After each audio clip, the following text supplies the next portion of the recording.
So again, very good morning, good evening, good afternoon, everyone. I think we can start now. Welcome, distinguished guests on the panel. Dear Pierre Gramenga, Minister of Finance of Luxembourg, dear Catherine Pulvermacher, dear members of the steering committee, dear participants from around the world. It is a great pleasure for me to welcome you at the International Conference on Inclusive Insurance 2021 on behalf of the Munich Re Foundation and the Microinsurance Network. A year ago at the International Conference on Inclusive Insurance 2020, which took place for the first time virtually because of the pandemic, all of us were hoping that a year later we meet again in person and then that we would look back and everything is over. But unfortunately, the pandemic still keeps us busy. Some countries reopen and start their normal lives again. However, other countries are right now going through the third or fourth wave of infections.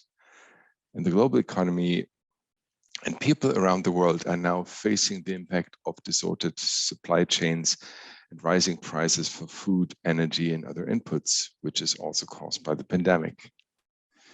Yes, the global economy is expected to grow again, but it will be in uneven growth, since the recovery of many countries, especially in low-income economies, is still constrained also by lack of vaccinations, according to the World Bank.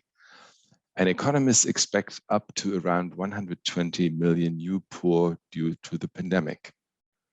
120 million new poor. This is a major setback in the fight against poverty and a clear sign that we need to work harder to build more resilient societies. In addition to the pandemic, the world has seen numerous devastating climate-related natural disasters in the past 12 months. Extreme weather events such as storms, floods, and droughts increase in frequency and intensity. Climate change is happening and we cannot ignore it. Since the 1980s, the number of such disastrous events has more than doubled worldwide, from around 300 disasters per year to more than 600, according to data from our founder, Munich Re. Climate change is the main driver here, but also factors such as urbanization, demographic changes, and population growth increase the number of people affected by natural hazards. And the pandemic and climate change are not only threatening the livelihood and income source of billions of vulnerable poor that mainly depend on agricultural income. It affects food security. According to the State of Food Security report by FAO and others, the number of people suffering from chronic hunger in the world increased up to 161 million people in 2020. This is the largest single-year increase in decades. More poor people and more people suffering from hunger, not really great news. But we can do something against it. And we are part of a solution. I've said this before many times. Understanding risks and what to do in case of disaster strikes is a key element of disaster risk management. And we need affordable and accessible tools that help to recover after a disaster, such as insurance. Sustainable economic development goes hand in hand with appropriate risk management on all levels. Solutions, including insurance, must be found here that are efficient and cost-effective and ideally can rapidly be implemented and create value for the poor. The insurance providers as well as governments need to increase their efforts. We need more disaster risk finance and insurance solutions that create value for the most vulnerable. Sometimes I do have the impression that the insurance industry has not yet really realized how important their role is to ensure sustainable economic development and to prevent hundreds of millions from falling back into poverty. There are different approaches to manage risks on different levels: micro, meso, macro, regional, national level, transnational levels. But sometimes it feels like there is a competition between the different approaches, which makes no sense. What matters is to find the right combination of the different approaches to really develop a reliable, inclusive safety net for all. I believe that the roles of the different stakeholders have been described in details many times in the past. So I can only repeat how important education, market research, setting up the right legal framework, digitalization, and efficient distribution channels are. And the list is certainly not complete. And I would like to see more national financial inclusion in disaster finance strategies, and joint efforts by all stakeholders to foster market development, as we have seen in some countries already. The good news is that slowly but surely, there are more and more positive examples of different stakeholders, including governments, recognizing the importance of risk management, including insurance. We have seen the launch of the UNDP's Insurance and Risk Finance Facility just some weeks ago. IDF's Inclusive Insurance Working Group is gaining momentum. The Insure Resilience Global Partnership is completing its first cycle in September next year, and it managed to attract an impressive number of stakeholders, including high-level policymakers. And it certainly must continue its work beyond 2022. And not to forget about the many national activities that developed in the past 5 to 10 years. And I'm looking forward to Wednesday to hear the Minister of Finance of Jamaica talking about their national approach. Speaking about policymakers, I am extremely pleased and honored to have the Minister of Finance of Luxembourg here with us today. And I would like to take this unusual opportunity to thank the government of Luxembourg for supporting the important work of the microinsurance network in the field of inclusive insurance and microinsurance. All protocols observed, please allow me to assure you, Honorable Minister of Finance, that your support matters. Your support is making a difference, and your support will help to improve many people's lives. But do not expect a fast return. Be patient. The International Conference on Inclusive Insurance is a platform to learn and to increase cooperation among all stakeholders. Around 1,300 participants from 117 countries have registered for this year's conference, with its 21 sessions and over 90 speakers. This conference is an effort of many partners. The Microinsurance Network has already been mentioned, and a big thank you goes to Catherine Pulvermacher and her team, as well as to my team of the Munich Re Foundation, Julia and Bettina, for supporting all the preparations. I would like to thank all content partners for their input to this conference and all members of the conference steering committee. And certainly, I would like to thank the Insurance Association of Jamaica. We do have a hybrid conference on Wednesday, since 4 sessions will take place in Kingston, Jamaica, which are streamed as well. And I'm very happy that the International Conference on Inclusive Insurance 2022 shall take place in Jamaica from 24 to 28 October 2022. So mark your calendars, and I hope everyone is allowed to travel by then. Also, a thank you goes to the Insurance Resilience Program for making space for us to join the host session this year and maybe more in the future. Dear participants, dear speakers and facilitators, dear partners, having an online conference again may not be the ideal platform to meet, but at the same time, it has increased the global outreach of this conference substantially.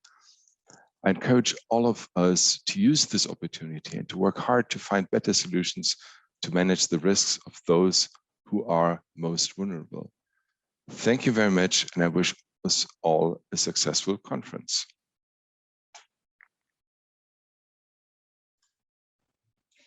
Good morning, everyone. Friends, members of the network, partners, and Minister Gravenia, thank you very much for being with us today. Today marks the 17th year that our diverse community of practitioners, experts, and change makers have gathered to share lessons learned and exchange best practice, with one clear goal in mind: to develop insurance markets that work not only for the poor, but importantly, that do work for the poor, but also which make available effective risk management mechanisms for the 4 or 5 billion people that are excluded. Still 4 or 5 billion people excluded. After all this time, have we made progress? The answer is a resounding yes, but. Yes, more people do have access to some form of insurance than they did 19 years ago when the microinsurance network was established by 16 people, many of whom are still active in the network today. We will be reporting on the progress that we have tracked in the last year during the next session, when we'll be launching our Landscape Report 2021. But we do also urgently need to accelerate our efforts to reach scale. Over the last 18 months, we've witnessed the terrible impact of the 3 Cs: climate change, conflict, and COVID-19. So to place this conference and our efforts to build the resilience of vulnerable low-income families in the broader development context, I would like to share this short film with you.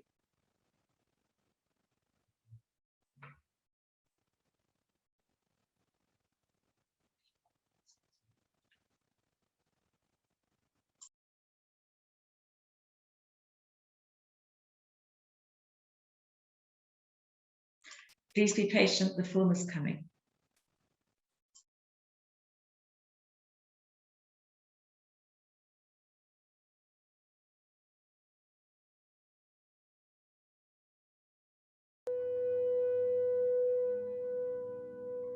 We can be. We must be the first generation to end extreme poverty. The generation Most determined to fight injustice and inequalities. The generation that saves the planet from climate change. And this is how it will get done. The global goals. a 15-year plan For everyone, everywhere.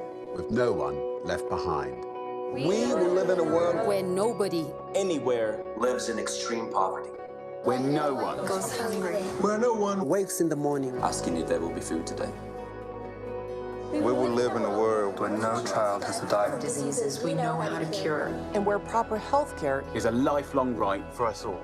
we will live in a world Where everyone goes to school. And education gives us the knowledge And skills. For a fulfilling life. We will live in a world where all girls and all women have equal opportunities to thrive And be powerful. and safe. We cannot succeed if half the world is head back. we will live in a world Where all people can get clean water. and proper toilets At home. at school and at work.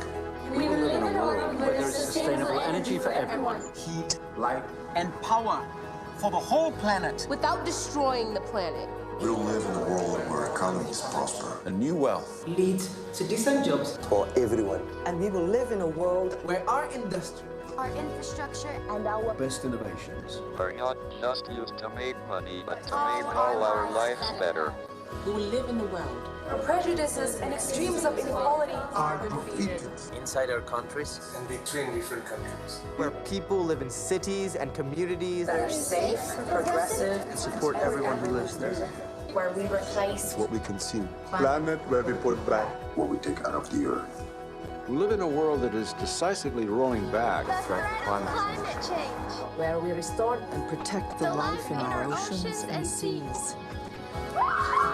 We'll restore and protect Life on land. The forests. Animals. the earth itself. With peace between and inside countries. Where all governments are open. And answer to us for what they do at home and abroad. And the justice rules. With everyone equal before the law. Where all countries and we their people. Work together. Partnerships of all kinds. To make these goals a reality. These are the United Nations global goals. For sustainable development. Let's get to work.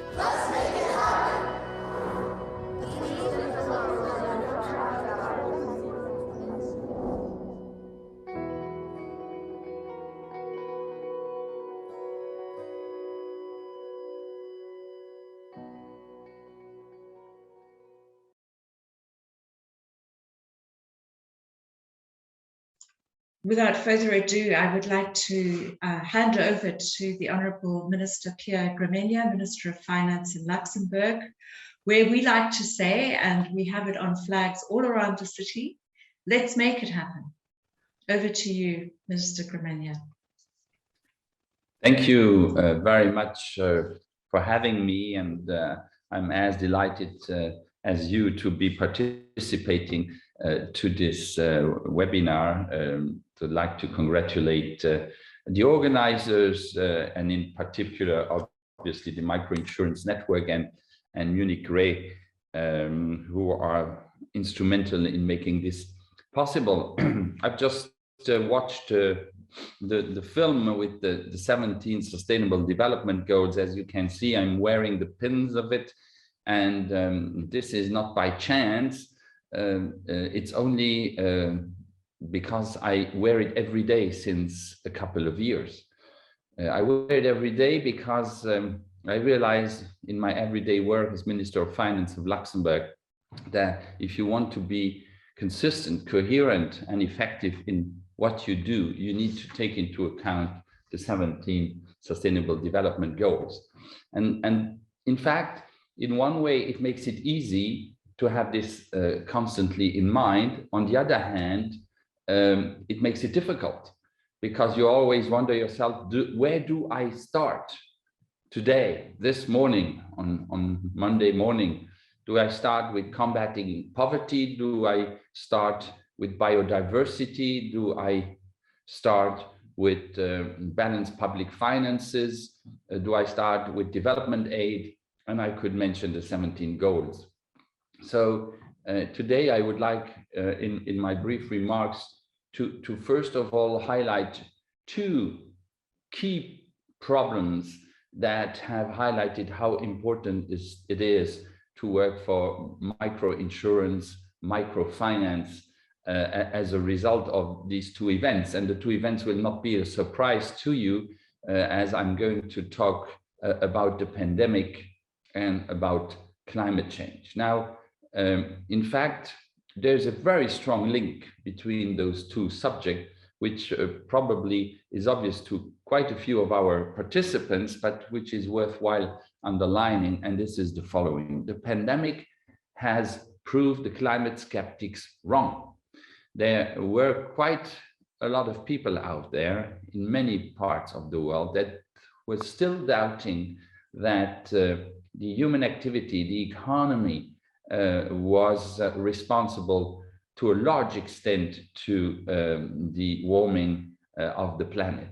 Now, we've seen in the lockdowns that there was one winner: the quality of the air, cleaner water, and biodiversity. So the planet was doing better when we were in lockdown. Obviously, the lockdown created lots of other problems of poverty and social issues and lots of others, which obviously we don't want. So we cannot lock down the planet.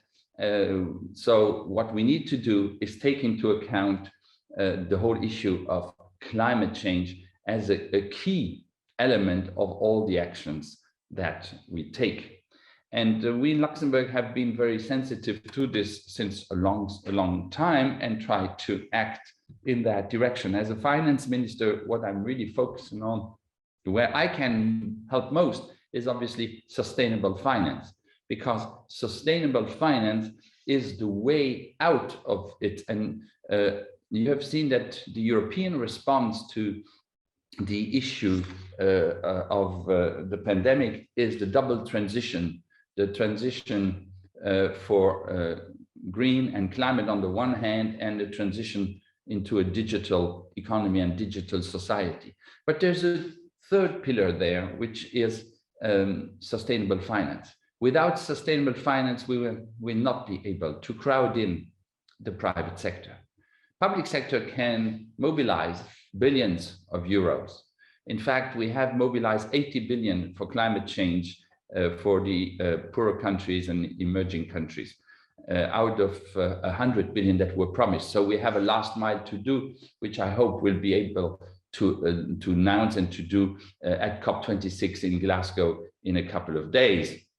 But the billions are not enough. We need trillions, and for that we need sustainable finance. And in that respect, and that will be my contribution to the discussion here before, at the end, I focus on inclusive insurance. What can we do to foster sustainable finance? Now, first and foremost, we must realize that we need to agree what sustainable finance is. So we need rules. Now, the European Union has been a pioneer in this by issuing the regulations called taxonomy, and also by making sure that there is a disclosure on the sustainability risks. I attended the OECD ministerial meeting a couple of weeks ago. I was in the vice chair, and there was a number there that was mentioned, that 40 trillion of assets, which corresponds to 40% of all assets under management in the fund industry, were in one way or another ESG compliant. That means taking into account the most important goal of sustainable development. But no one is sure how that was measured.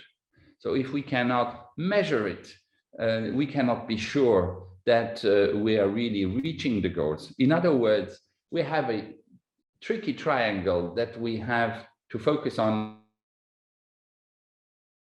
when we speak about sustainable finance. Let me explain a little bit what I mean by tricky triangle. First of all, we need to avoid greenwashing. It is not enough to announce that something is ESG compliant or sustainable if there is no accepted reference of what that means. Now, the European rules are certainly quite good, but we need to have more interoperability between these standards. And at the OECD conference, there was a lot of talk about this, and maybe the idea and the initiatives that we should put together all the standards existing in order to be able to make a coherent framework. So avoid greenwashing on the one hand. And then second, we are in a transition. We must make sure that we avoid the issue of stranded assets. Stranded assets meaning that all investors have a portfolio which we need to lead step by step into a more credible and a more sustainable manner, meaning the portfolios must be greened, and that cannot happen in a minute. So it's not enough to just take short-term decisions. We need to do that over time. And the goals of Paris are obviously stretched over time. We intermediary goals for Europe of reduction of minus 55 in 2030 and reduction to net zero by 2050. And let's face it, even in the pandemic, two countries that are key also here, China and Saudi Arabia, have announced that they're going to go for net zero emissions by 2060, which is 10 years later than 2050, but at least they're part of the whole process, and that should be recognized. And the third element is obviously in this triangle that we need to avoid social stranding. We must avoid to have stranded labor because of the climate change. So this social element brings us also obviously to the discussion that we have about inclusive insurance. But obviously, if people lose their jobs because we close power plants based on coal or reduce the use of gas and all fossil fuels, this must be done in a manner that is socially bearable. So in Luxembourg, we're obviously very much aware of this, and we will continue to work in the direction that we respect the three lines of the triangle. One good example is that we have issued last year a sustainability bond. It was the very first time in Europe and the second time in the world that a country was issuing such a sustainability bond, which takes into account both the green and environmental aspect and the social aspect. It was oversubscribed many times, showing that the markets are expecting such products. This being said, we think that such criterion, social and green, is also something that can be and must be encouraged in emerging countries, in poorer countries, so that we know that the bonds are done in a framework that leads towards the completion of the sustainability goals of the United Nations. And let's face it, we see that green bonds are becoming more and more popular. It took 14 years to get to 1 trillion of green bonds issued. Now, in this year alone, it looks like 1 billion green bonds are going to be issued in one single year. So a doubling of what has been achieved in the last 14 years. That gives me a lot of hope. The Luxembourg Green Exchange, which lists more than half of all these green bonds in the world, there plays a very important role, which I want to recognize. But obviously, this is only a start. Now, how do we stand in microfinance and microinsurance? We are all aware that a lot has happened in the past, but we are still not as far as we wanted. We have launched, for example, in Luxembourg, Lux Flag, which is a foundation that has sustainability labels for microfinance. It's been a success story, and also there we see the uptake has been spectacular in the last 2 to 3 years. I can confirm to you here today that Luxembourg, that has been a supporter of microinsurance network over the past 10 years, will continue to do so also in the future.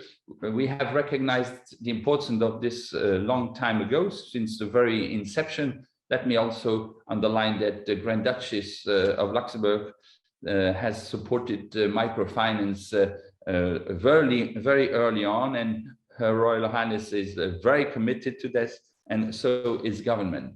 So how can we do that? Well, we obviously also need to see how the principle of microinsurance and microfinance trickles down to the areas where it's most needed. I think, for example, of small farmers. I think of all those that are in poverty and that have health issues, that need to get access to insurance. And I'm sure that one part of the discussions that you're going to have here today. And I can only encourage you to be as concrete as possible. Governments can set the framework, but it is the players in the field, on the field, that need to find the holistic solutions, but also the very concrete solutions. This being said, it is good that you put together this conference today, and I hope that for the next conference that will be in Jamaica, we will all be able to be there in presence. That's my strongest wish, because it would also mean that we are definitely at the end of this pandemic. We are seeing the light at the end of the tunnel thanks to the vaccines, but we're not there yet, especially in poorer countries and in some emerging countries. Let me therefore conclude my message by encouraging all to take vaccination into consideration. We will only be able to develop the firepower that we need to reduce poverty if a very large part of the population, not only in the developed world, but also in emerging and developing countries, are taking into account. Without health, it is very difficult to move forward. We've had a challenge with the pandemic. I started by mentioning the pandemic. Let's make the best out of it. It has been a catalyzer of many issues. So with all the bad things the pandemic brought about, it also underlined how important it is that we act all together multilaterally. And developing the vaccines was maybe the best proof that when the whole planet works together, we can have exceptional results. You probably all remember that we were told that to develop a vaccine, it takes a couple of years, if not 5 years. And we were able to produce a vaccine in a matter of months. So let's conclude on this optimistic note that together we can make it. Thank you very much.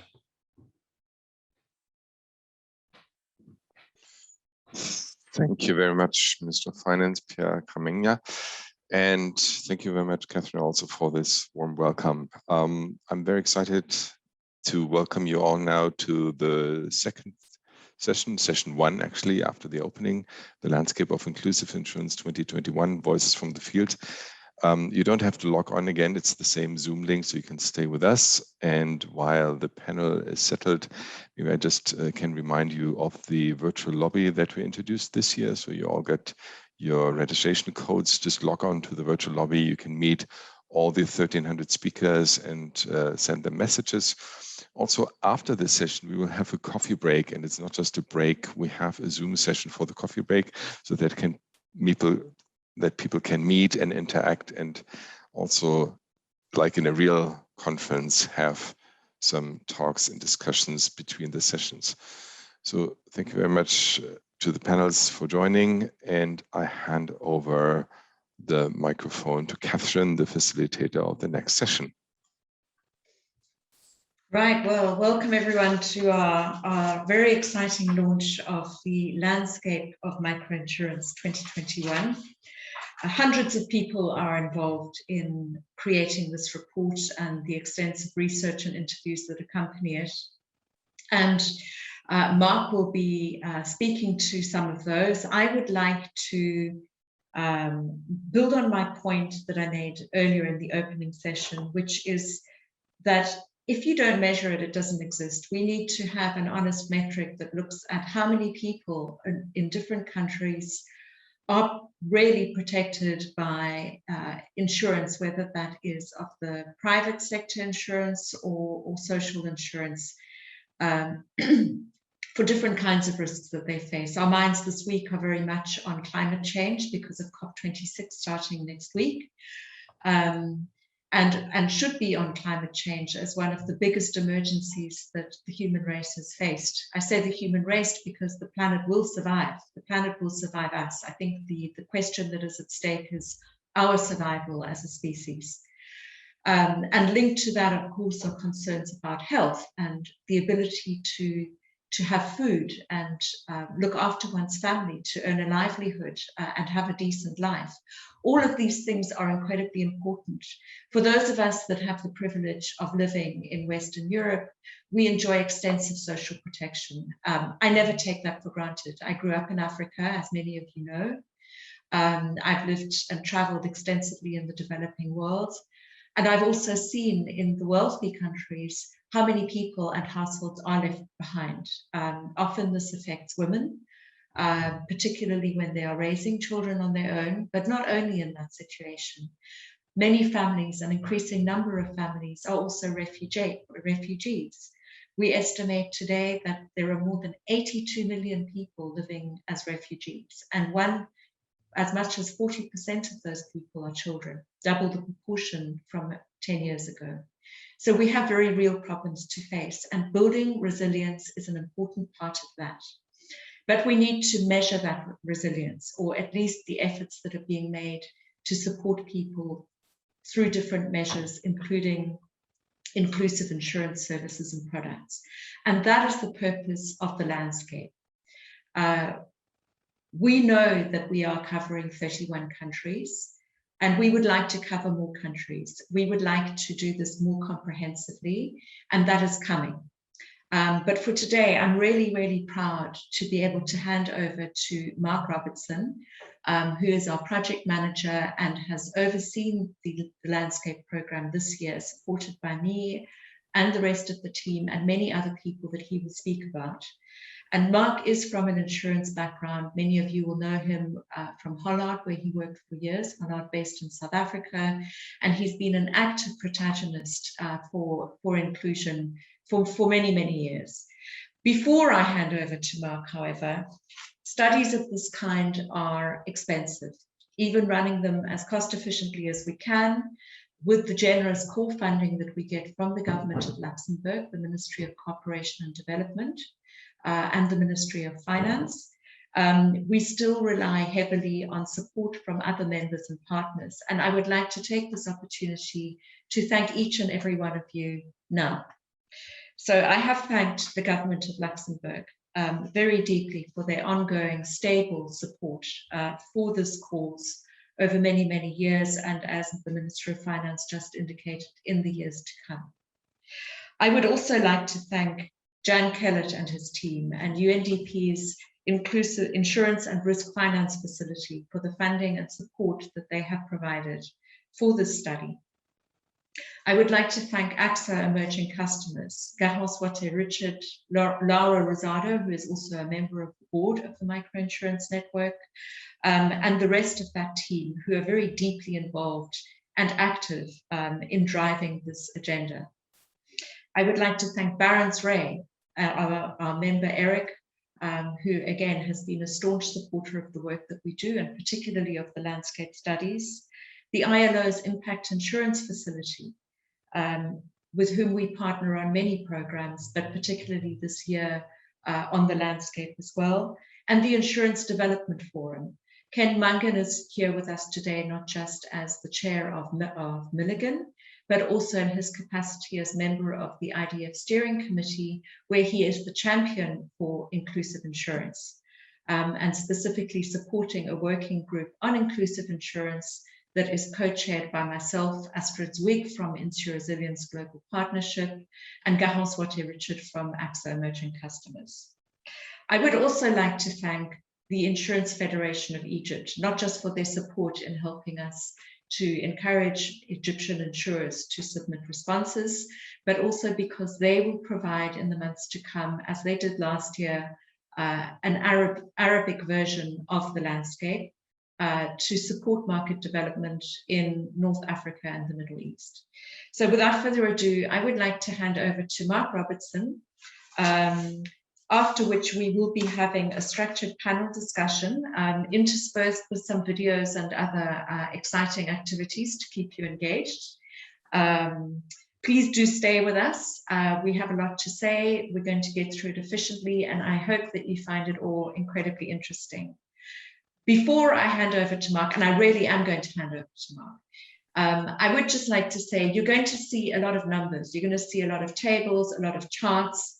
I would like to remind everyone that's here today, not that I think you need reminding, that at the back of all these numbers are people, real people, people that wake up in the morning, people who have worries and concerns, and that's something that we're going to be raising.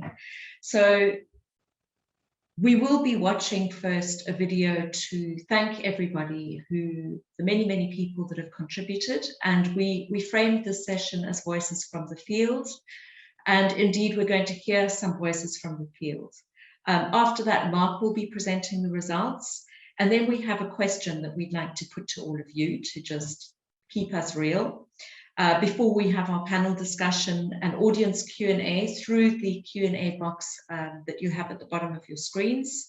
And then we'll be closing after watching a final video. So Azier, if you could please put on the first video, which is framed as a word of thanks. Thank you very much, everybody.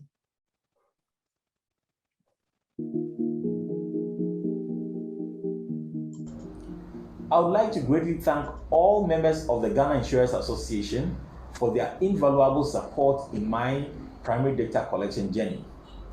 I look forward to successful collaborations in 2022 and beyond.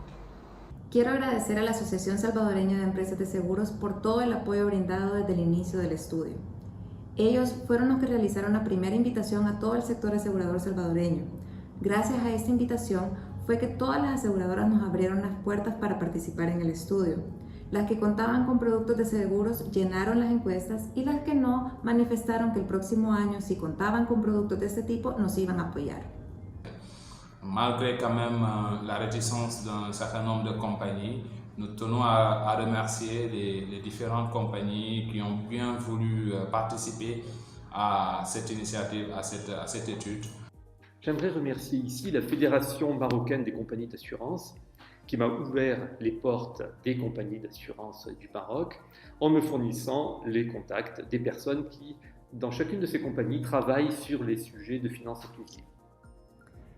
Quiero darle un agradecimiento profundo a la Asociación de Aseguradoras Privadas de Costa Rica y al Instituto Nacional de Seguros por el interés en el estudio, por su participación activa en el mismo y también en las actividades conexas que se generan desde el Microinsurance Network.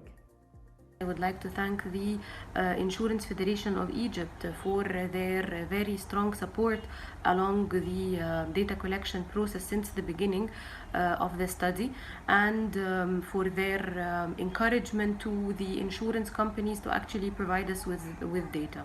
Specifically, I would like to thank the regulator, which is called the Insurance and Pensions Commission, because I used their quarterly reports as a source of some of the data which I've used in the survey. In fact, out of those 40 insurers I've talked to, you'd find that some would have missing information here and there, but with the quarterly reports, I was able to collect everything and ensure that the data from the players as well as from the regulator were really reconciling.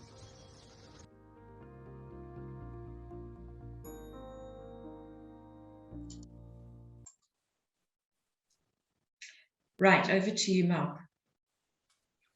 Great, thank you very much, Catherine.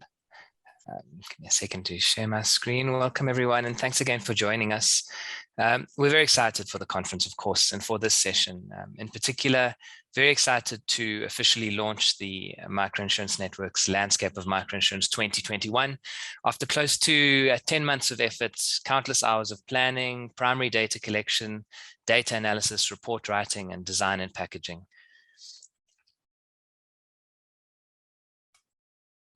The landscape of microinsurance really is a unique and an independent data source in the global inclusive insurance industry. And each year the resource grows in value because of our increased ability to look at the data over time. The landscape helps to track the development of inclusive insurance globally and within our focus countries in particular. It provides benchmarks and helps to inform policy decisions as well as business decisions, product design, and market entry strategies for the private sector. So over time, we've seen an increase in its usage, with downloads growing from 632 for the 2016 study to close to 3,000 for the 2020 study. This year's study can be downloaded directly from our website. I saw Hugo put a link in the chat, so you're welcome to access it there, or by clicking the QR code that you'll see in the top right corner of your screen at the moment. I've included this QR code on most of my slides today, so please do look out for it. And we encourage you to download the report during the presentation. All of the tables and charts you will see today are available in the report along with much more detail. On some of my slides, you'll see that the font is quite small on these, so please do download the report. You'll be able to see the detail behind it and some of the analysis of that data as well. So today I've got about 20 minutes. I'll introduce a few of the main findings of this year's landscape. But before I do, I must thank the MIN team, all of whom worked on this project for their efforts, and in particular to Gemma McClear, who coordinated the data collection component. I would also, of course, like to thank our 39 landscape best practice group members and our 29 expert interviewees, along with our 29 country primary researchers who, despite COVID lockdowns and related challenges, did an incredible job ensuring we had so much data for this publication. Additionally, a big thank you to Alice Mary, who authored the report again this year. You can see a small selection of these people on your screens as we speak, but of course, the number of people who supported this is much, much bigger than that. And of course, a big thank you to the 224 insurers who provided data for the report, and to the sponsors of the study whose financial support and other contributions have made it possible. These are the Luxembourg Ministry of Foreign and European Affairs, the Luxembourg Ministry of Finance, the UNDP and its Insurance and Risk Finance Facility, AXA Emerging Customers, Barents Ray Reinsurance Company, the ILO's Impact Insurance Facility, the Insurance Development Forum, and the Insurance Federation of Egypt. Thank you all very much. This really is a mammoth undertaking, and we are truly grateful to everyone that helped to make it happen. This year, we targeted 31 countries across Africa, Asia, and Latin America and the Caribbean. Though, as you will see on the table, we were unable to get any data for Nepal, given the severity of COVID in the country, including a very strict lockdown during the data collection window. Overall, though, we received responses from more than a quarter of our target insurers, those being insurers that actively serve low-income customers in 71% of countries. And we received responses from more than half of our target insurers in 45% of countries. It's important to note that this is, of course, a voluntary survey, and there's no obligation on the insurer's behalf to give us the information. So we're very proud to have achieved this kind of response rate. Of course, thanks go again to the insurers themselves for supporting this work, and to our in-country primary researchers. A quick note on terminology. For the purposes of this study, We use low income to mean individuals earning between 2 and 20 international dollars per day on a purchasing power parity basis. So just bear that in mind as we talk through the data.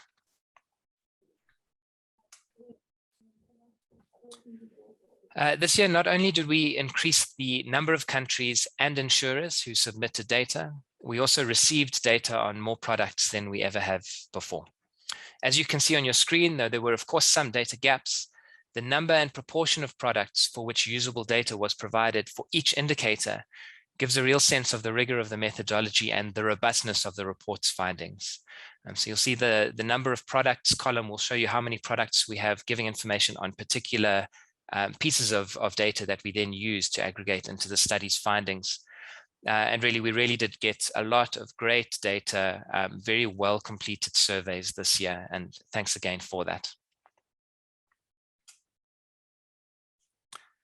To summarize then, this year, despite the global pandemic, we increased our sample significantly.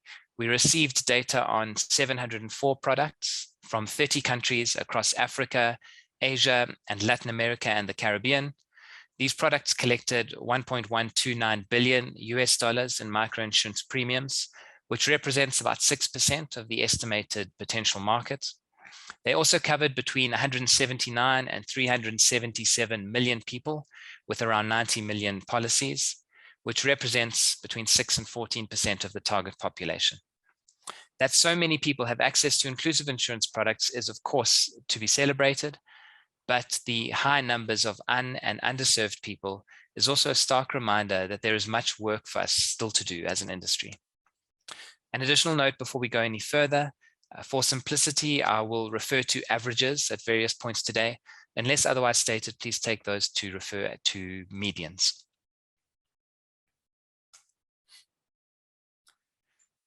So onto the coverage. Life and credit life insurance were the product lines that covered the most people in past landscape of microinsurance studies.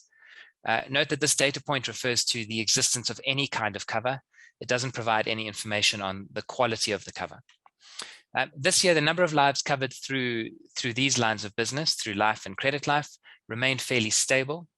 However, health microinsurance became the largest product line in Africa and Asia, reaching 104 million people globally. It must be noted that this year we received data on a couple of very large schemes not included in previous years, which contributed to this growth. Once again, though, we see that a lot of these health products are hospital cash type products, though we were very encouraged to see some increasing diversity, for example, with more disease-specific products, products that cover dengue fever or malaria or cancer screening. And we've also seen some other versions of health microinsurance appear in the data as well, which is very great. Additionally, value-added services, telemedicine, and health advice appear to be on the increase as well. In some cases, we saw that COVID even provided an opportunity for insurers to reach out to their customers with information, a chance to increase communication levels with customers. And we see this as a mechanism for insurers to help customers preemptively manage their risks. We expect to see more of that in the coming years. Interestingly, the impact of the pandemic on coverage becomes clear also when we compare responses from insurers who provided data in last year's study and this year's study. Of the products reported on for this year's landscape study, 59% were from insurers who also provided data for last year's study.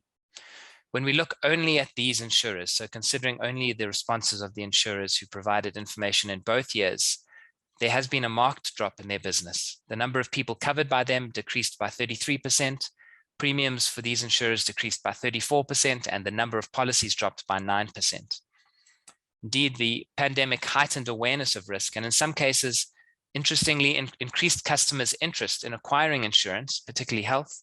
However, the ability of customers to pay for insurance, whether standalone or bundled, reduced dramatically, and demand was thereby significantly constrained. In addition, insurers and their partners faced serious operational challenges, including adapting to staff working from home and finding alternatives to face-to-face interaction with customers.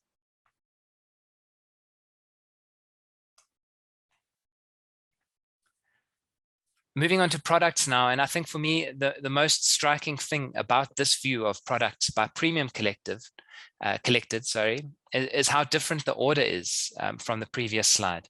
In this chart, you can see that health, despite covering the most people, only collected the 6th most premiums. This is partly driven by the relatively small premium size on hospital cash and similar products, partly by a couple of data gaps, but importantly, I think by the nature of products and the nature of premium size and the way that the coverage works. So remember too that there are some products that have often more than one insurance policy per person for a certain type of product. So for example, funeral, where commonly people will have multiple types of funeral cover from multiple providers. This also, of course, contributes to the difference between the two charts. In addition to differing premium sizes per product, changes in the chart are also influenced by business lines that commonly sell group policies. So agricultural products, for example, covered the 7th most people, but collected the 3rd most premium. And indeed, we've seen the global agendas of climate, resilience, and agriculture start to impact the scale of these products in particular, but they do remain tough. They remain difficult for insurers, and there is much work still to do in this regard.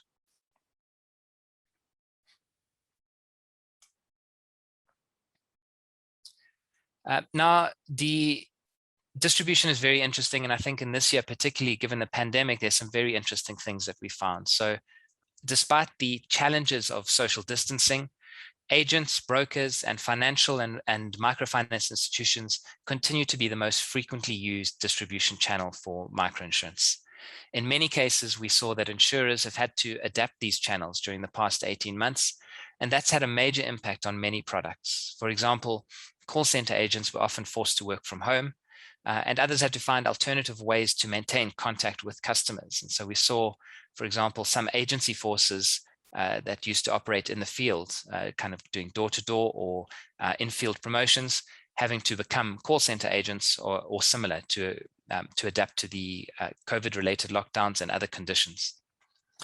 Despite this, we expect that agency forces will likely rebound where they've been constrained, and that we think they'll continue to be a vital part of microinsurance sales going forward.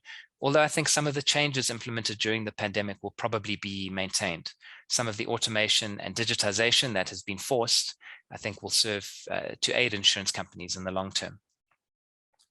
For MFIs, that's microfinance institutions, the pandemic has been particularly tough. Collecting repayments and dispersing loans has become increasingly difficult during the last 18 months.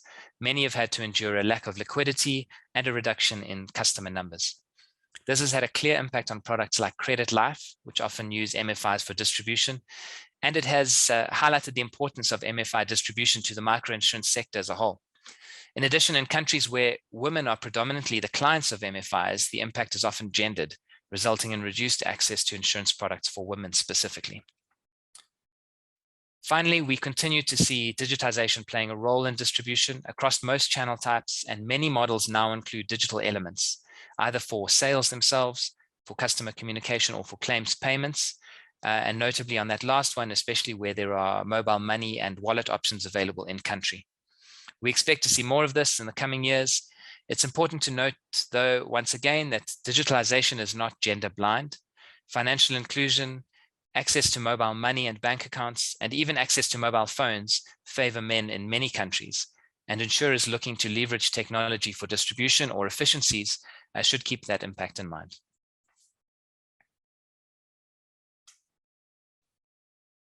Continuing with this theme, gender remains a concern for inclusive insurance globally, and ongoing focus really is required in this regard. Women make up 45% of microinsurance policyholders, which is lower than the 50% recorded in the previous landscape study. The most notable change has been in Asia, where the percentage of female policyholders in our data dropped from 60% all the way down to 42%. What we found is that this is really related to the changes in principal product lines. For example, credit life insurance, with its long-standing focus on female clients in many countries, no longer dominates outreach in the data we received. And of course, as we discussed previously, a lot of that is linked to the businesses of MFIs and how the pandemic has impacted them. It's important to note that providers did not give information on the proportion of female policyholders for almost half of products, and they did not provide information on the proportion of women covered for 56% of products.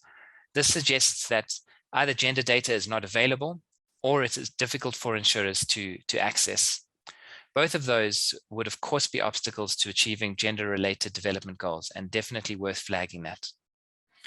Having said all of that, it must be acknowledged that many insurers do have products that serve mostly women, and it is clear that there are product designs and distribution models that do succeed in this regard, and that of course is cause for optimism and encouragement in this space.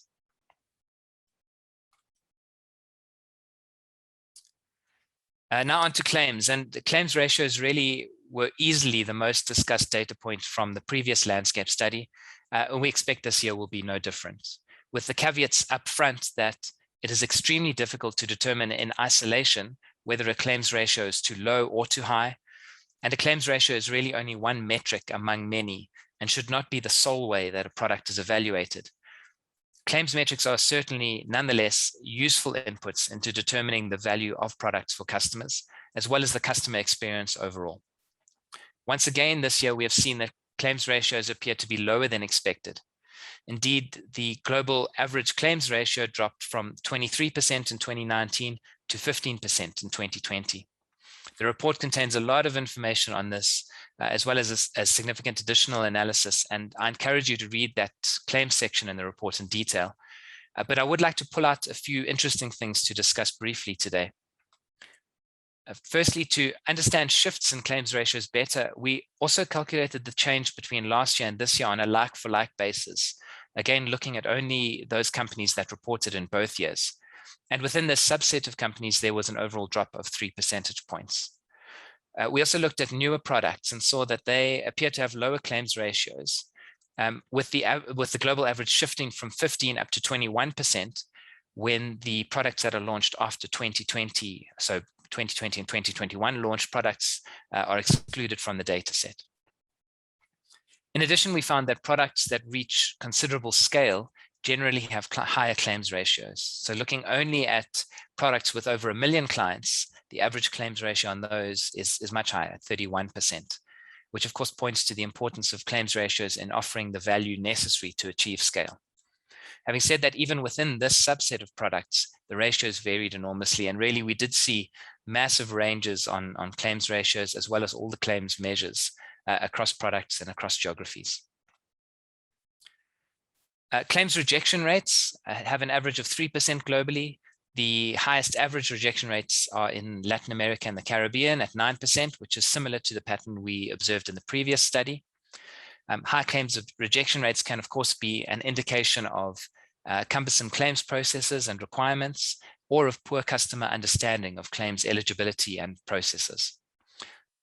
Finally, the average claims turnaround time was 10 days across all 3 regions, with the shortest average turnaround time reported in Africa at 3 days, followed by Asia at 10, and Latin America and the Caribbean at 15 days. Of course, from a customer perspective, this is interesting and worth looking at, because the lower the turnaround time is, of course, the better for the customer. In our data, these ranged enormously, from very low to very high, and very different across different product types, as you might expect. And we really do commend those insurers working to get claims paid quickly, and encourage those whose numbers are currently high to investigate some of the global best practices in doing so. We've seen insurers able to turn around claims very quickly, and we know that there are ways to do that, and encourage people to look at that.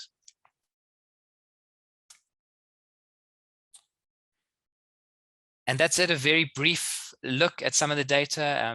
Please do download the study. Please do send through questions. We'd love to engage further on this. There's so much more that I would have liked to cover today, but of course time constraints meant that I couldn't. A reminder that you will be able to also access all the previous year's landscape studies on the website. And for our members, please look out for invitations to the country workshops and links to access the country reports and country profiles that we will be putting together to augment this landscape report. As always, of course, for those of you interested in getting access to these member-only events and content, please visit our website for information on how to join the network. To close, I'd like to emphasize our gratitude to all of those who participated in making this happen. Thanks again to the insurers who provided the data voluntarily. Of course, although we've reached some really nice scale on this, we would like to add more insurers and more products to our study next year.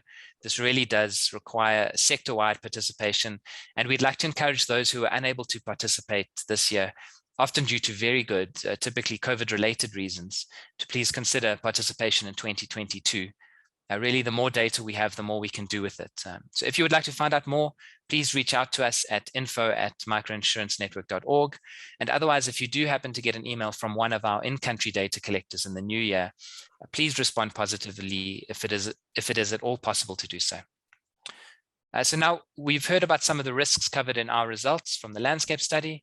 And we have seen in our work at the MIN that people from different cultures and different socioeconomic groups often share common concerns. The last year has brought worrying about certain risks to the forefront for a lot of us. And so as we go into the panel discussion, we wanted to ask all of you, what type of worry has kept you awake at night? Please click on the link that one of my colleagues will put into the chat now and share your thoughts with us, and then we will proceed to the panel. Thank you very much.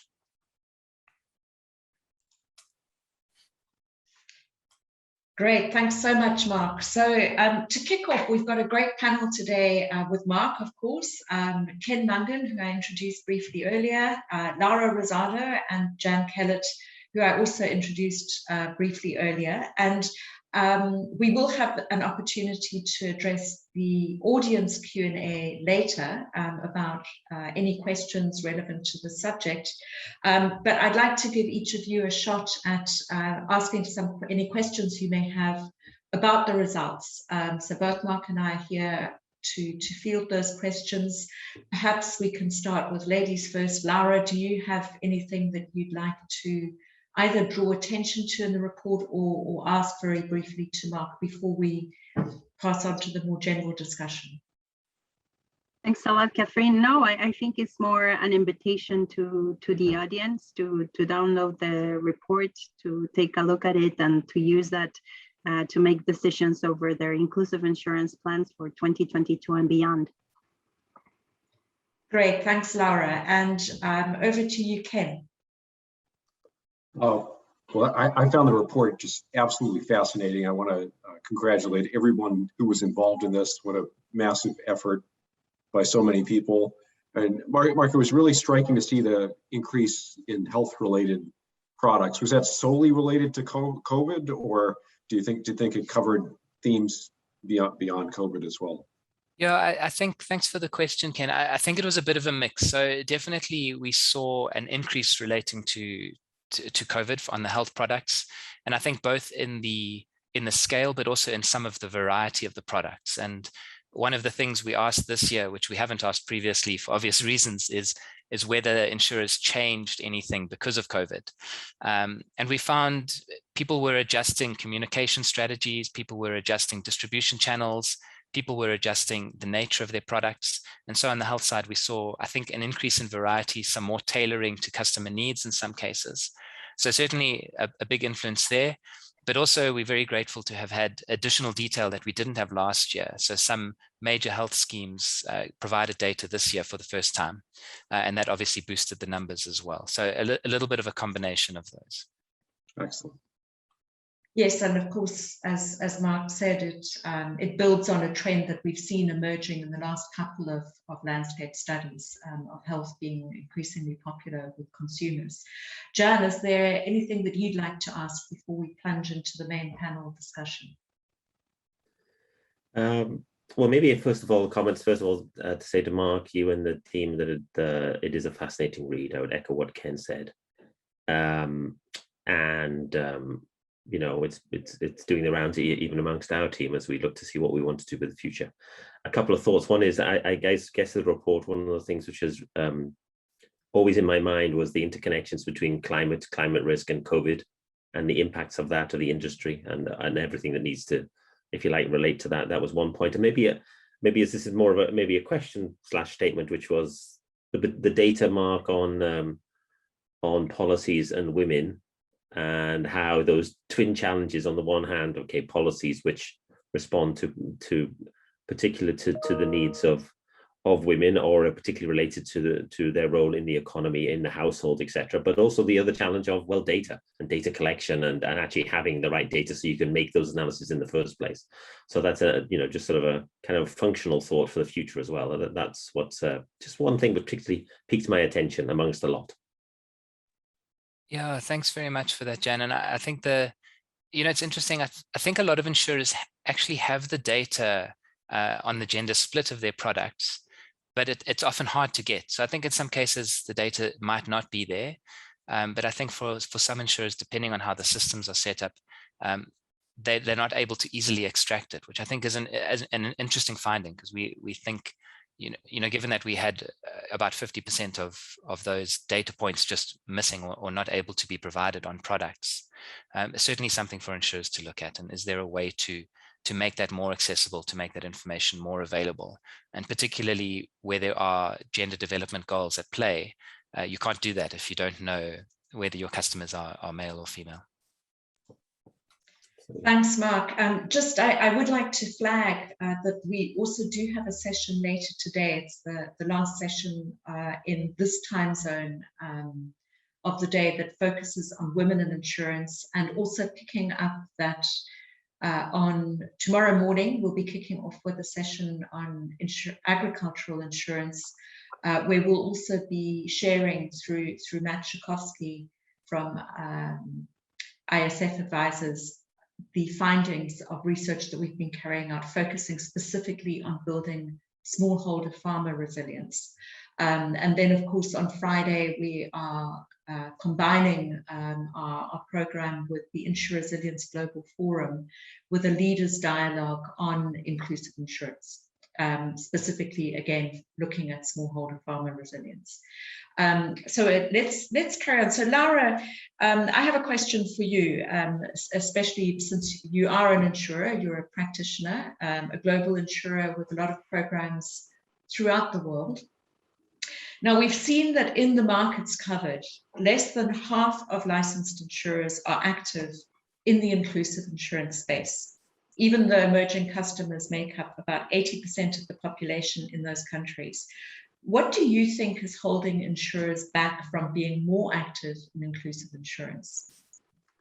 Thanks a lot, Catherine. Indeed, a very important question, and I think that at different points in time, everybody has come up with it. I see two primary barriers if I had to rationalize why what could be holding insurers back. The first one is there is still a lack of understanding of the communities that we are trying to serve, and this definitely leads to biases on how products are designed and operated, and on the way that insurers get organized to develop inclusive insurance.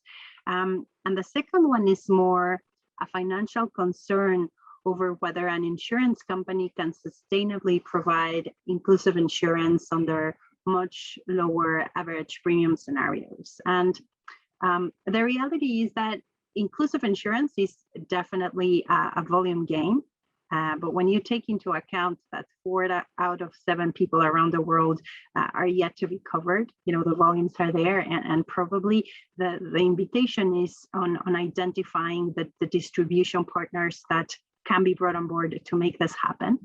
But even further, from a claims perspective, the landscape presented some very interesting findings over claims ratios by region and by product. And as Mark was highlighting earlier, these ratios are significantly lower than in more traditional segments. So then the skepticals might say, well, what about the operating costs? And processes indeed need to change, but technology today is enabling higher efficiency and should in turn translate into lower costs. And even then, insurers can still decide to completely delegate distribution and operation to other more nimble players, those playing a more risk capacity role. So I think the elements are there for greater involvement into inclusive insurance.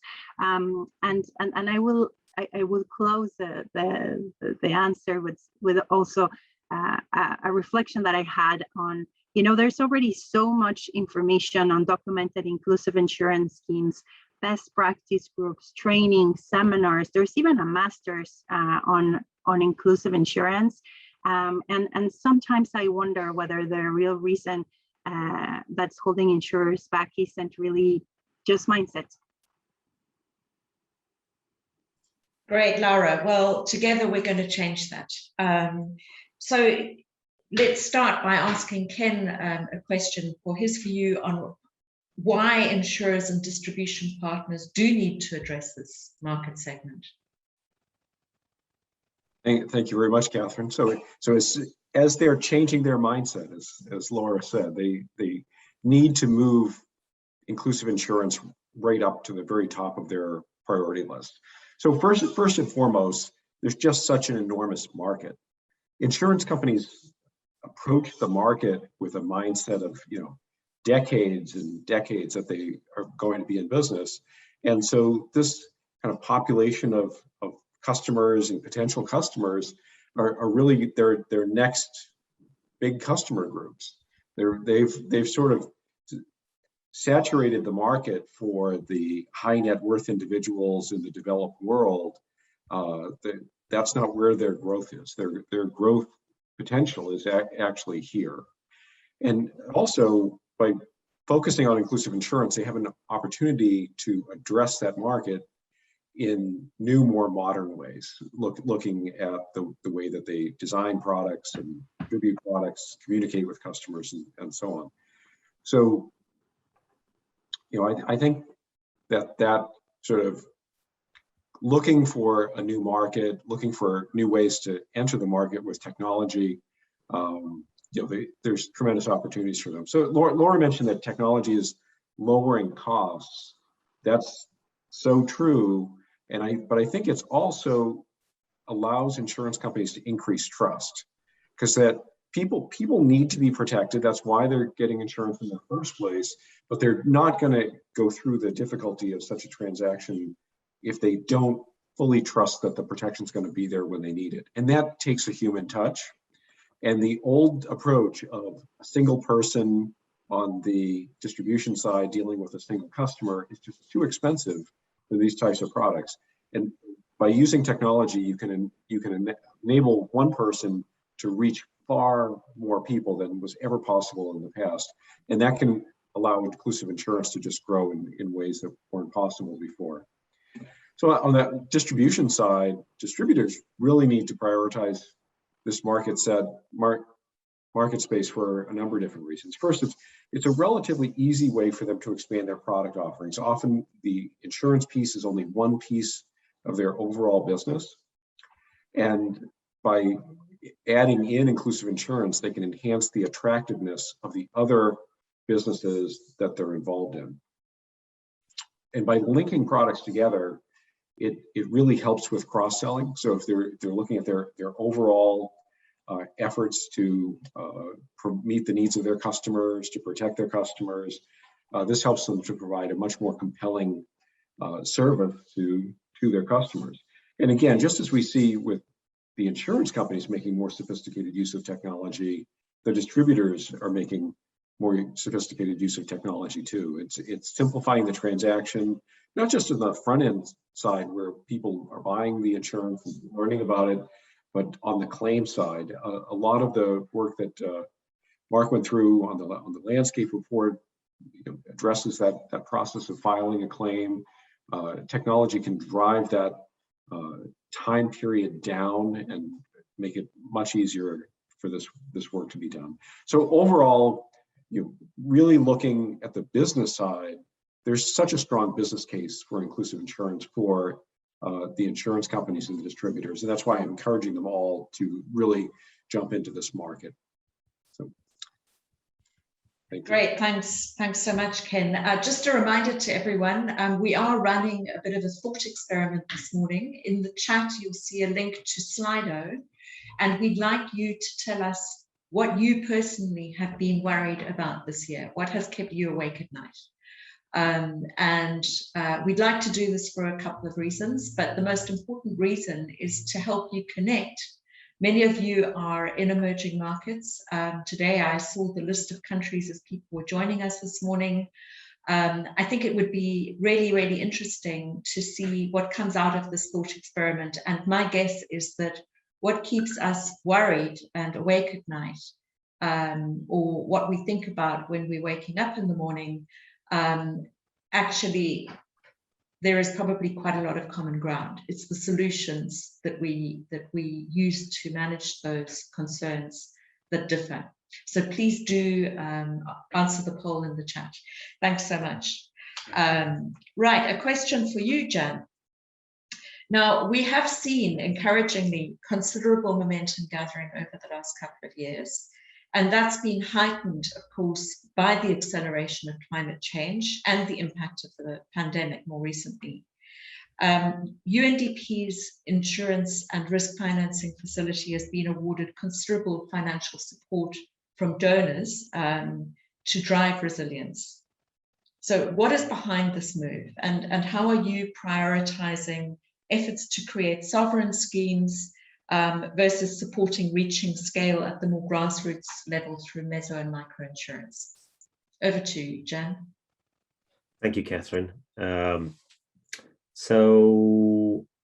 mean, first of all, just sort of pick up on the conversation that came from Laura through Ken and the, if you like, almost like on the one hand, the financial viability for inclusive insurance / the opportunity for us to grow the markets, and also the opportunity for us to build stronger family financial resilience. It's all part and parcel of the same thing.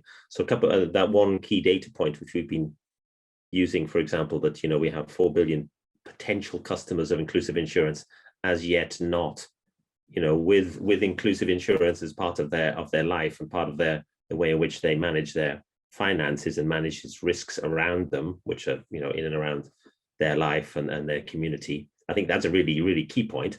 And we do indeed see it from the point of, okay, customers and markets, but also about people that need stronger financial resilience. And as much as we talk about the SDGs and the demand that no one is left behind, inclusive insurance really can and does target individual and family vulnerability in a way that other tools and instruments really don't. And that's really why UNDP is part of this community. I'd say, in terms of articulating how it, to answer your sort of questions, in a sense, I'll bundle it together and say, how does it work practically? Because for us, for example, there is a distinction technically between, of course, risk financing instruments and inclusive insurance and all the ways in which these are constructed.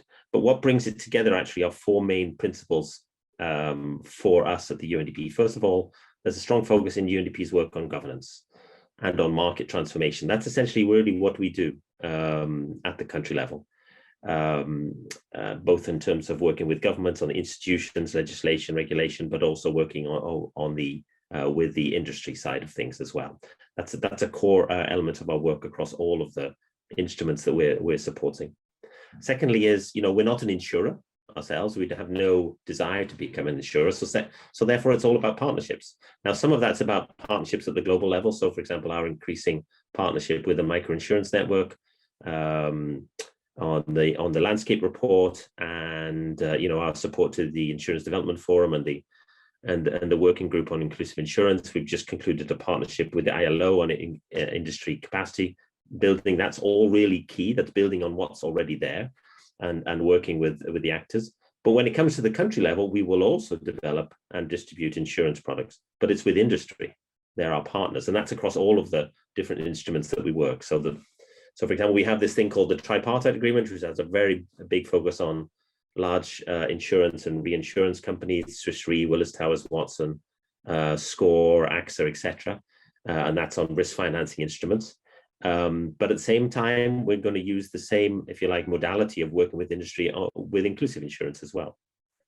The third point, really key point, is we are looking to really build the long-term, if you like, importance for insurance and risk financing in development, in governance of countries. So there's a strong focus, for example, on integrating insurance and risk financing into NDCs, into NAPs, into financial decision making, essentially what countries are already doing with regard to their work to deliver development and to progress. And then maybe as a final point, which goes really through all of it, is You know, UNDP is an operational agency and we work in 170 countries, and the work is really in the country level, you know, decades of work working on issues of governance and development. So we have a diagnostic which really looks at our work and plans it and plots its way forward. And that talks about all of the elements across risk financing, across inclusive insurance, and provides us with the, if you like, the foundation for what we do. So those four ways, if you like, bind the work and hopefully will deliver the change we need. Thanks, Jan. So another question for Laura then, about the uptick that we've seen in health microinsurance. Now we both know, you and I have both been collaborating on the landscape for nearly 5 years now, and we've seen this emergent interest in health microinsurance. So how do you see this evolving further? And do you think that health microinsurance, which is bundled with value-added services such as telemedicine, could be the solution for building consumer confidence in insurance as a risk management solution, precisely because it's more tangible? Thank you, Catherine. Well, the landscape definitely pointed out to two phenomena driven by COVID-19 when it comes to health insurance. The first one was that in many instances, customers were not able to access healthcare because of the saturation of infrastructure, which in turn led to postponed care and much lower claims ratios. This is not great. There's a lot to be done on this front. On the other hand, COVID-19 also generated a great push for insurers to increase communication to our customers. That's on the positive note.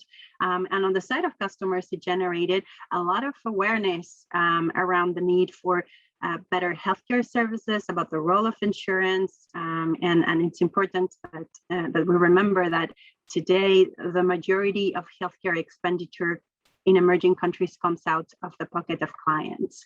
So on one hand, when we look at the type of health-related products mostly available in the inclusive insurance space, we can see that in their majority, they are lump sum benefit types of products, which basically provide economic compensation to support specific health events like hospitalization, critical illness, tropical diseases. And this is definitely a step in the right direction. But it's also true that in many instances, the perceived value of the product compared to its cost has to be improved. So this is where the whole value-added services opportunity comes through. Bundling the services like telemedicine indeed can give an opportunity for insurers to make their offer more tangible and relevant for customers to get more out of what they are, out of the services. But it also allows insurers to understand better the needs and the behaviors of customers when it comes to health, which can in turn inform those product enhancements. It is critical to know why customers are picking up the phone. What are they concerned about? What are their daily needs in terms of access to healthcare? And this then leads to just a reflection on telemedicine is probably just the tip of the iceberg when it comes to what low and middle income communities need in terms of access to healthcare. And the good news is that on the fourth day of this conference, there will be a number of sessions that will precisely be covering the future of health insurance and the intersection between technology, physical delivery channels, and insurance design. So stay tuned. Great, thanks, Laura, and thanks for flagging that session later, or those sessions later in the week. Ken, now Milliman's is best known for its, not only known for its activities in the health sphere as an actuarial consulting firm, but because of this, you do have a unique view of the market.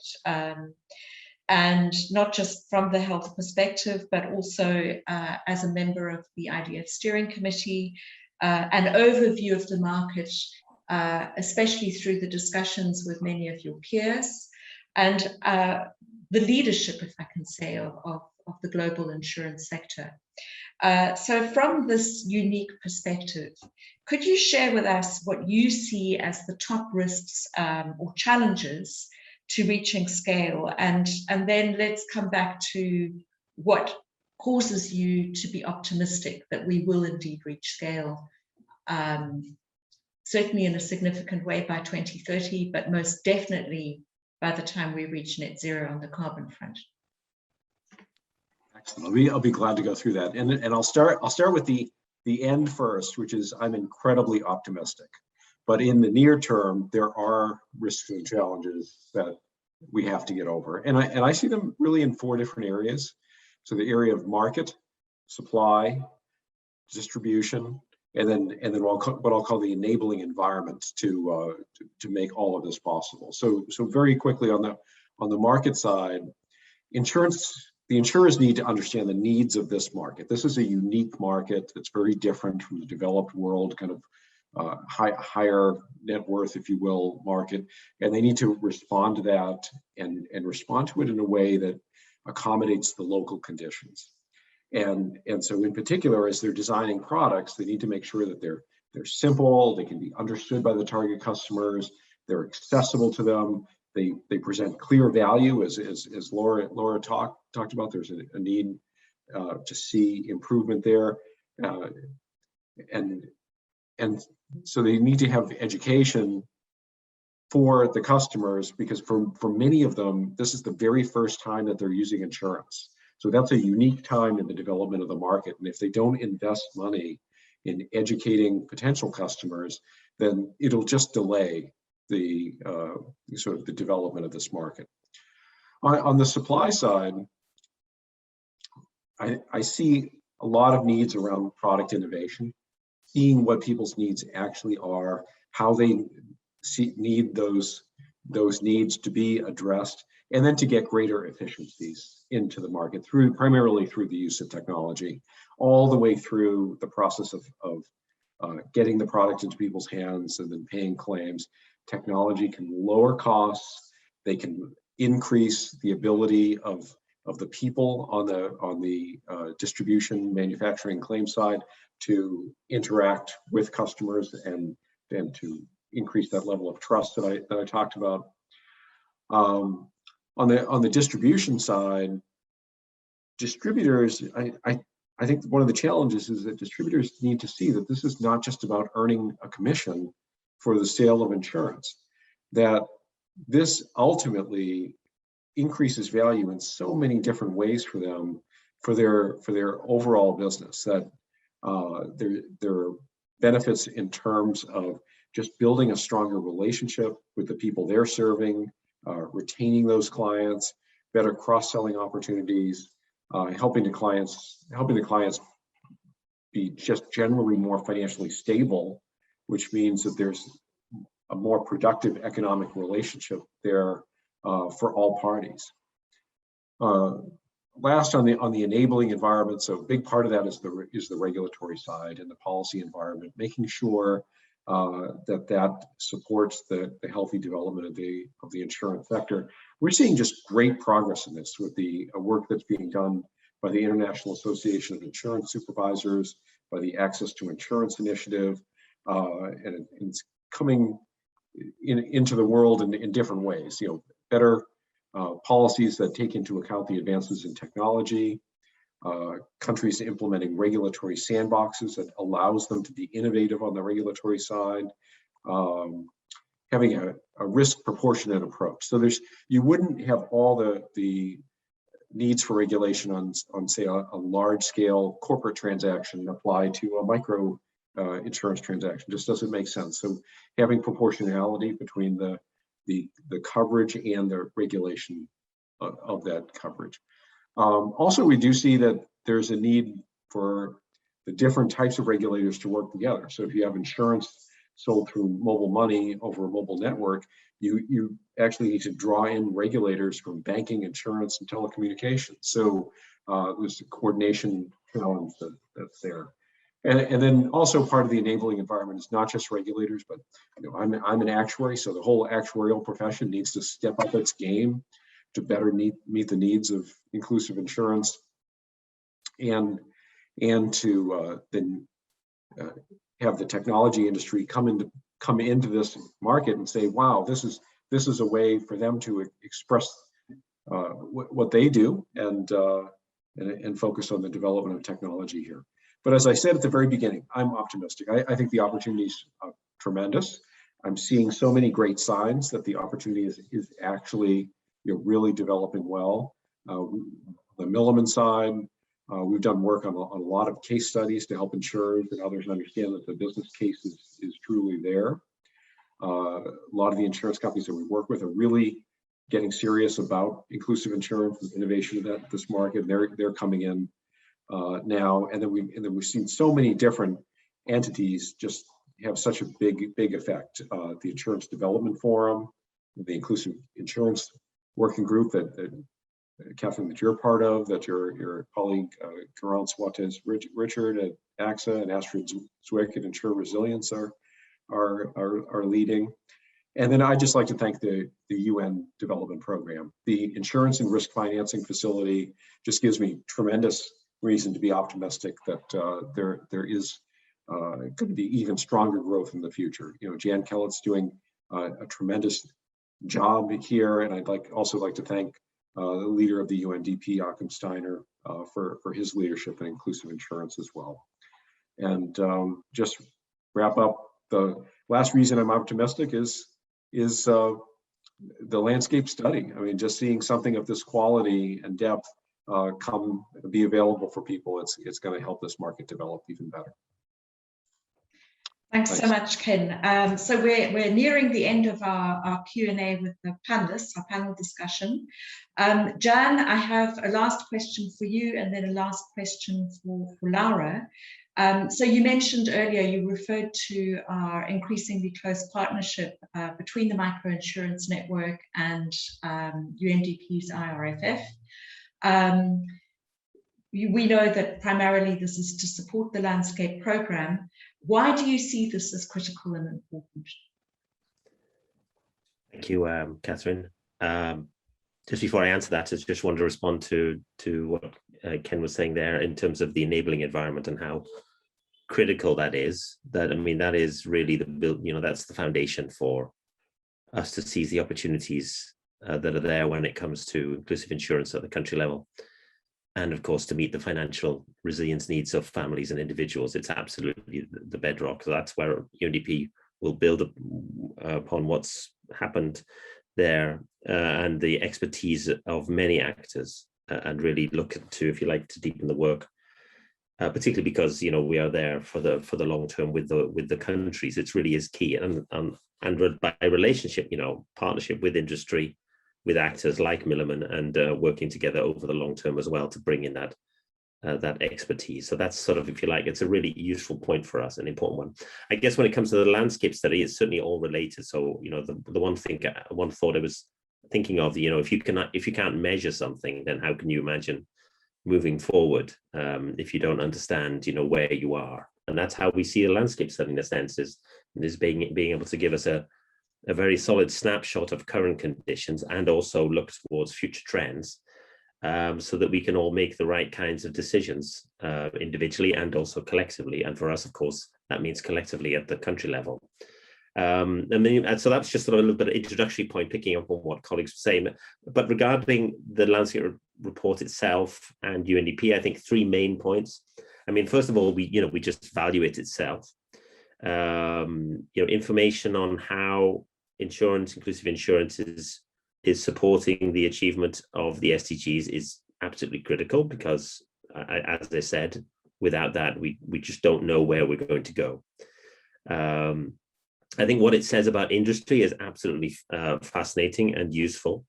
And certainly for all of those forums like the Insure Resilience Global Partnership, Microinsurance Network itself, the Insurance Development Forum, where we're working together collectively globally, but we need to increasingly turn that into practical action at the country level. It's absolutely invaluable. And we almost certainly should use it more than we currently are. So that's sort of, how much we value the report currently as it is. I think secondly, as practically when it comes to UNDP, there's two areas. One is, I mentioned before, about the country office level.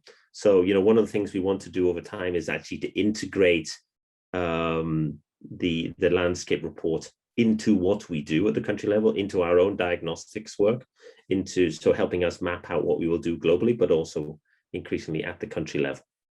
working with the actors there, and also practically speaking, also help with data collection, with the results dissemination, just because we have that convening role, we have the capacity at the country level to ground the landscape report even stronger at the country level, working with the actors, the insurance actors and associations are already working with. And maybe thirdly, really key is the potential that we see. So the landscape report, we certainly do value, but I think you and I share thoughts that, it has the potential to widen and deepen its analysis and to become more relevant to more people. So if we can help in the UNDP side in terms of increasing its profile and outreach, increasing the depth of its usage, but also the quality and quantity of its data, and how it's influential at the country level and helping to drive change, I think that's where we want to see it from the UNDP side. So, really looking forward to the next 3 years of partnership that we have. So thanks, Jan. Thank you. Very briefly, Laura, we're running slightly behind time. So very briefly now, we know that public donors and multilateral donor organizations value the landscape as an independent source of information on monitoring the number of vulnerable people reached. How can insurers use the landscape? Thank you, Catherine. Well, to me, the landscape is the barometer of inclusive insurance, where all actors can contrast their respective level of effort in their activities with their outputs. So if we think about this longer term, the landscape is the foundation towards what could become an impact measurement tool for the inclusive insurance sector. And more importantly, it already opens the possibility for more quantitative commitments made by all actors towards further advancing the number of people protected by insurance around the world. In a very practical way, I see insurers comparing their portfolios in terms of products, in terms of basic unit economics, in terms of operating indicators like claims turnaround times, and comparing them to country, regional, or worldwide level numbers, depending on their size. Great, thanks, Laura. So I'd like to ask Azier very briefly to share with us his screen of the Slido results.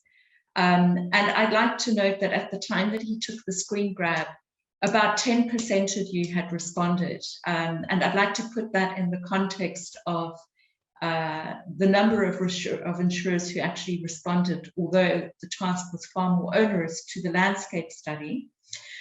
So please do, through the conference, when you're asked to participate in the poll, it's super easy, super quick, please do it.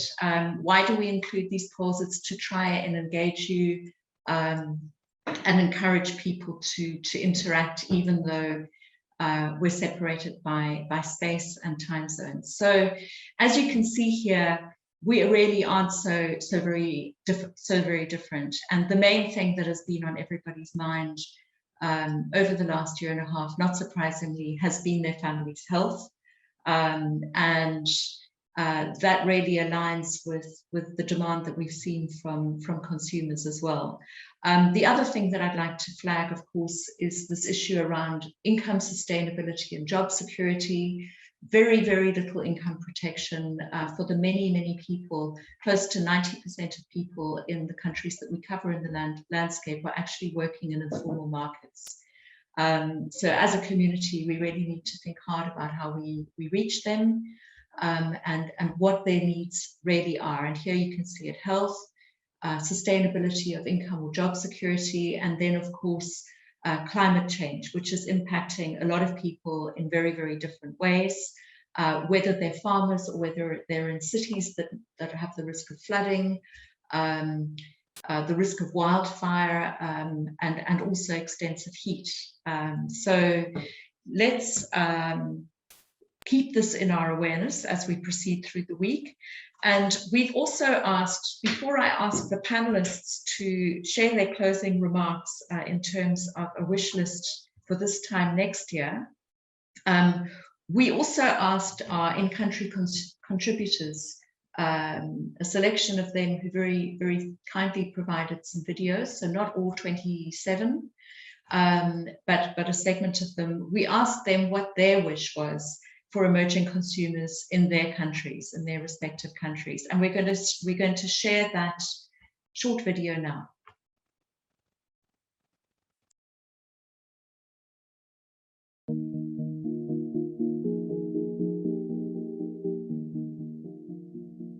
I wish that emerging consumers have access to affordable and relevant microinsurance. The fear of losing one's savings and earnings to, say, a single health episode or any calamity is both financially and emotionally draining for the entire family. Such financial shocks can be avoided if the vulnerable population have access to affordable insurance. While the risk itself may not be avoided in most of the circumstances, it is possible to reduce the financial burden by providing proper insurance coverage. Je leur souhaite, grâce aux produits d'assurance inclusive, d'avoir le courage de prendre plus de risques pour développer leur propre business ou pour changer pour de meilleurs employeurs qui pourront leur offrir de meilleures perspectives pour eux et pour leur famille aussi. Les assurances inclusives devraient être un tremplin pour, en tout cas, la cible, les populations qui sont exclues des systèmes classiques d'assurance pour trouver des solutions adaptées à leur situation et surtout pour améliorer leur niveau de vie.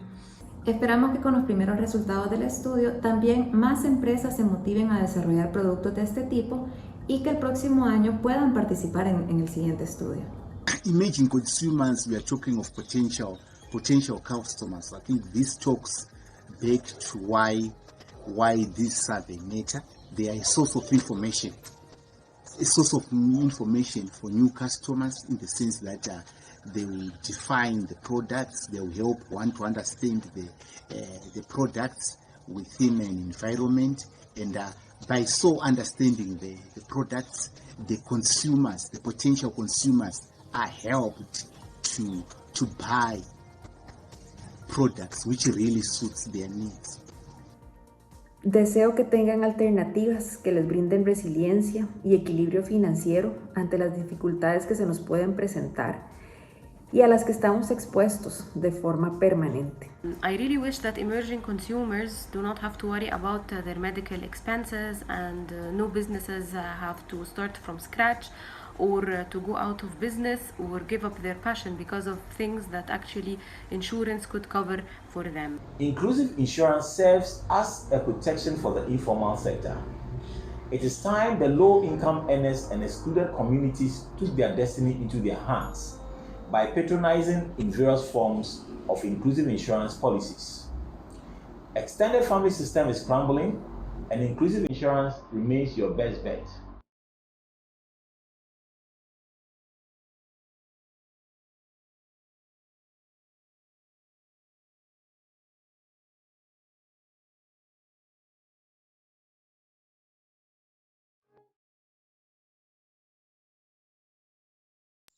Great. Well, thanks to the MIN team and the collaborators who put that together so thoughtfully. Our closing question, 3 minutes till we end. We're going to end on time. So a very brief answer from each of our august panel members. We're pleased to note the progress that's being made, of course, although we are somewhat concerned about the lower level of cover per person. And we all know that next year, at more or less this time, although Dirk has already told us that it will be the 24th of October, we'll be presenting the results of the 2022 landscape survey. What would you like to see in terms of results? Brief answer, please. And again, we'll go Laura, Jan, Ken, and Mark in alphabetical order. Thank you, Catherine. Well, first, I hope to see in 2022 still strong collaboration and fantastic work from you, Catherine, from Mark, from all the team and the community that participated to this effort, because I have seen the evolution year on year, and to me this is something that really inspires me, and I see that we're going on the right direction. I'd close saying that for the landscape to paint an ever more comprehensive picture of the progress of inclusive insurance, more participation from the insurance sector is required. So for the 2022 edition, I would like to see that at least the top 10 insurance companies in each of the countries that the landscape covers participates into this exercise.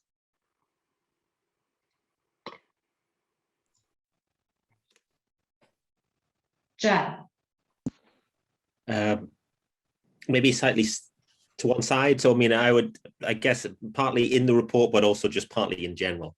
I think I'd like to see more governments integrate inclusive insurance to tackle the many issues that are before them and their communities and their families. On the one hand, climate risks, building better resilience to the kinds of shocks that we've seen with COVID and related. Because far too many families, both in the rich world and in the poorer parts of the world, are just one financial shock away from poverty and actually despair. Indeed, and it's very important to remember that that is why we're doing what we're doing. So, Ken, I'd like to invite you to comment, please.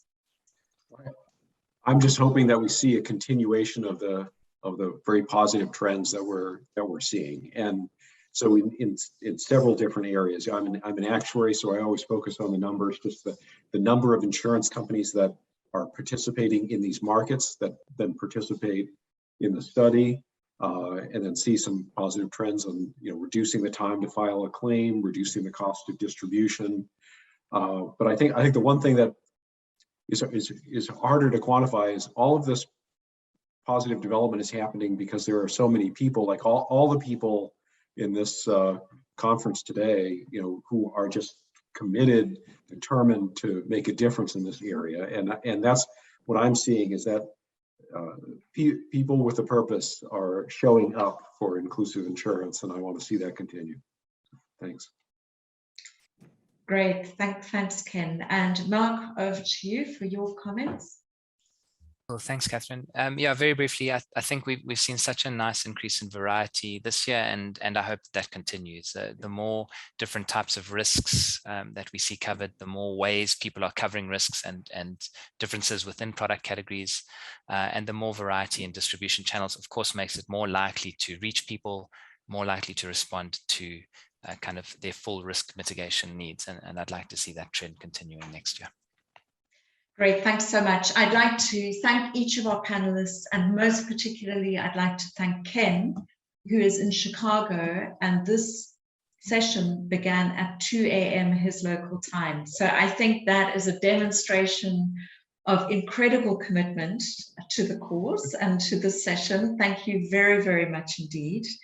I'd like to invite everyone who's here to join us in a virtual coffee break that we will have some members of our board and the team there to guide in conversation, and hope that you'll find that useful.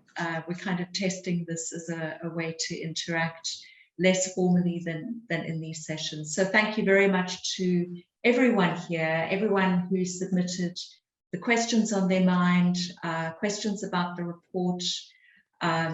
We're looking forward to seeing you again at 11 a.m. for the next session. Do join us then, and in between, in the virtual coffee, tea, aperitif break, depending on where you are. Thank you very much indeed. Goodbye, everyone. Bye-bye. Thank you, Catherine. Thank you to the panelists. And as Catherine said, meet you all in the coffee break. Also, again, join us at the virtual lobby, meet other speakers and facilitators. It's great to see the landscape. Thank you very much for that presentation. That became so important. Great to see the development over the years. And I'm looking forward to the discussions in the next sessions where we can discuss the details. And especially, I agree with Jan, we need to integrate the governments more, and more participation is required. And we need to understand how that can work. So see you soon.